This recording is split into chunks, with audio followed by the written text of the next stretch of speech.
Hi there. So today is Tuesday, May 30th, 2023. And yeah, this is a story of how Jennifer completely forgot what day it was. No. I mean, I knew what day it was, but I was very off track this week. I am still out of town. I am in Arizona, although I do fly back to Georgia tomorrow.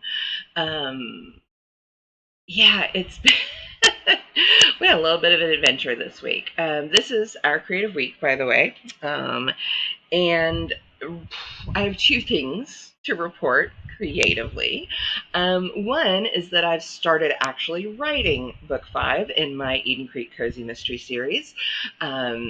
Chapter 1 is now written, drafted, first draft, and I'll be working on chapter 2 once I finish this video and get it uploading. And then the other thing I've been working on, of course, is my travel knitting project, which is kind of like the Building with Lace book, kind of like a sampler shawl. Takes you through 9 different lace patterns, and I have gotten pretty far. Going from the bottom up, 1, 2, 3, 4, and I am into the 5th panel, which includes beads. I don't know how well they're showing up there, but right there. Yep. So we've been doing a lot of, when we're not out running around, we've been doing a lot of relaxing in front of the TV, catching up on shows we like to watch together, like NCIS Hawaii. We finally finished the season, watching the season for that. We finished up some movies that we were watching together, some series, and we also dug into the whole Criminal Minds evolution. We watched that. There's 8 or 10 episodes, I think, of that. And so I've had a lot of time to knit while watching TV. Friday night, as we were just kind of relaxing, chilling out after earlier that day running errands and stuff, we're sitting there doing that, watching TV, hanging out, and I hear something behind me, like from the kitchen area of the condo. And I'm like, did you hear that? Partner's like, nah, I'll only hear the TV. And I'm like, something's dripping. And I'm thinking, okay, maybe the faucet has started to drip. Maybe the water dispenser in the refrigerator door might be leaking. I don't know. So I put my knitting down. I walk back there and I turn on the light, and there's water dripping from the light fixture, and not just a little drip, a lot of drip. And yeah, and that started a several hour process of, oh crap.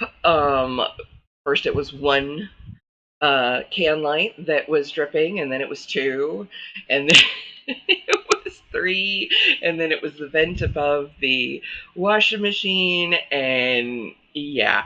It turns out that the upstairs neighbor, their washing machine, the sensor stopped sensing, and it just overflowed and flooded their front, the front of their condo, like the kitchen area and the hallway and stuff. Um, and of course, then came down into ours. And while it seemed for the most part like a straightforward, yeah, it came through. The water finds a way, and water is one of those most destructive forces because it will just find its way through and wreak havoc and destruction on the way. And yeah, it just seemed fairly straightforward that it was just coming down, straight down. But no, it had actually, well, we called the landlord, friend of my partner, um, and he just owns this unit. Again, it was like an apartment complex that went condo. And so, yeah, he owns this unit. Somebody else owns the ones on the side, the side and above and all that stuff. But yeah, so then so they got a abatement service to come out, and they started like test, using the little monitor to test where the water was. Because by this time, they'd turn off the water upstairs, and it had started to not drip so much. It was slowing down.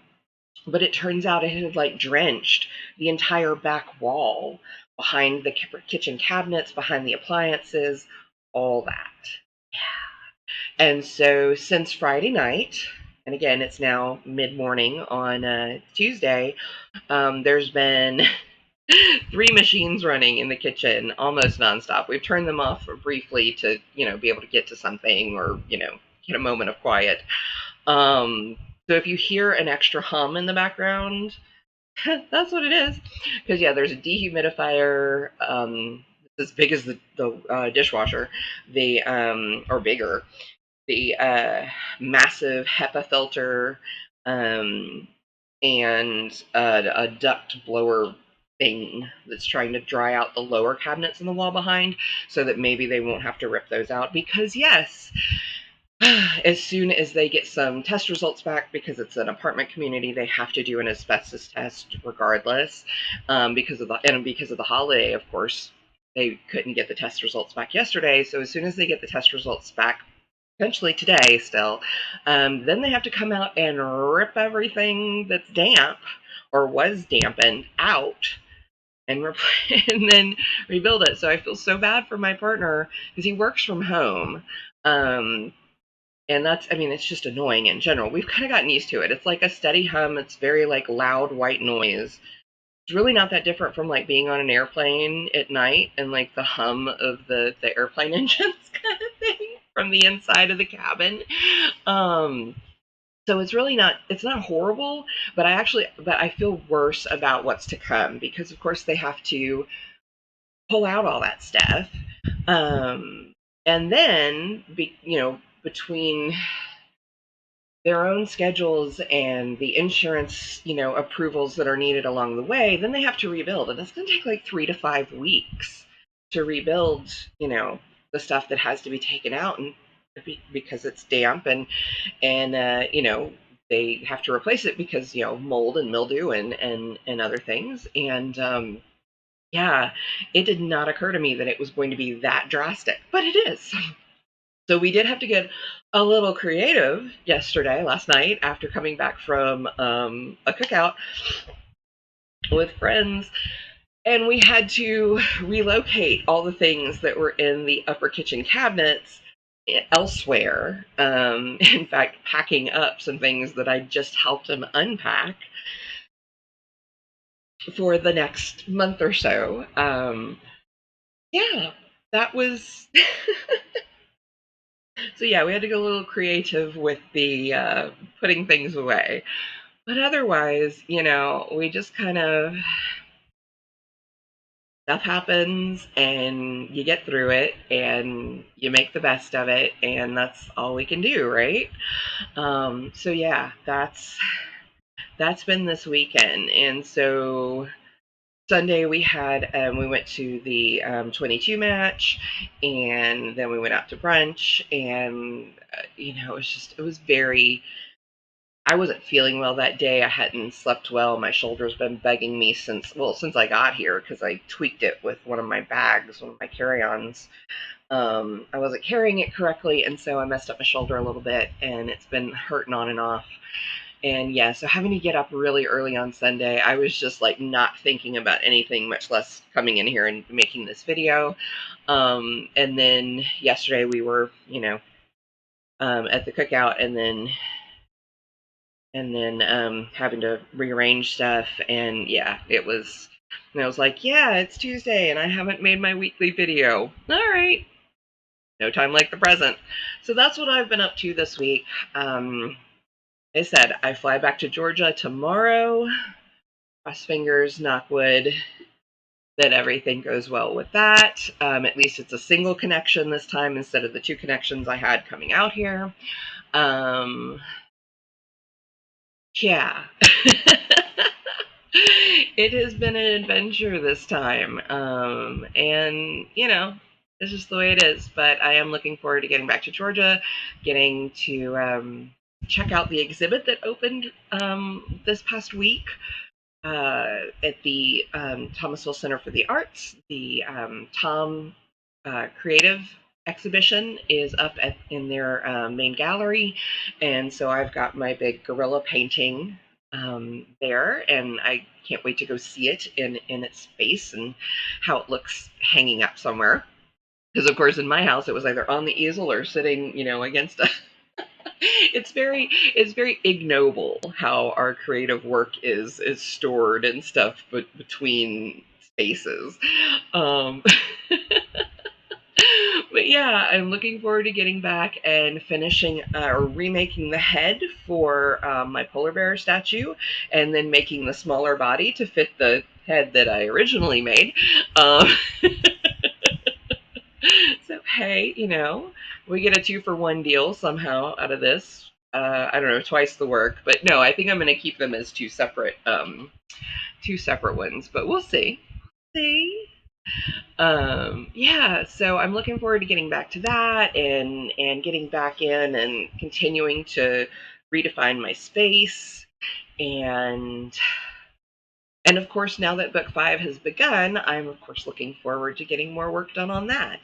So yeah, as we go into June, it's going to be a lot of writing, a lot of artwork, and hopefully a lot of opportunities. I'm really focused on finding opportunities this summer, so that going into the fall, I will have a little bit more, concrete idea of where I'm taking these various bits and pieces, these scraps of life, as I have referred to them since I picked that screen name, that website name in 2003, I think it was.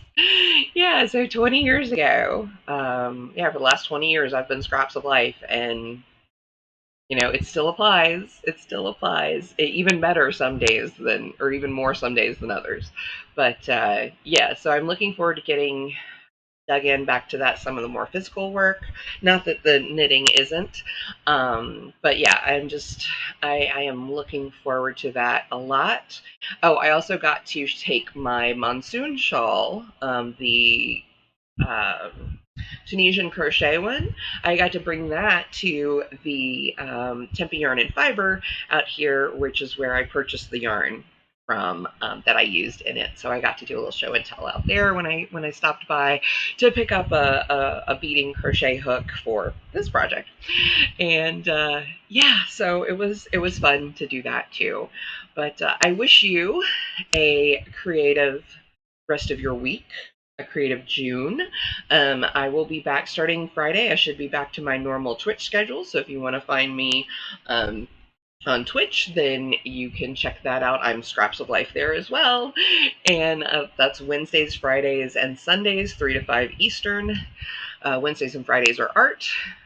Sundays is Stardew Valley, just a little kind of relax R&R chill, with a farming sim game. And yeah, and then you can always find me online. Pretty much most places. I'm trying to think of where I wouldn't be, but pretty much everywhere else I am Scraps of Life. So yeah, you can find me on Instagram or TikTok or anything like that. So until next time, I hope you have a good rest of your month, a good rest of your week ahead. Take some time, make some time for creativity, and be good to yourselves. And I'll see you in a little less than a week. Bye.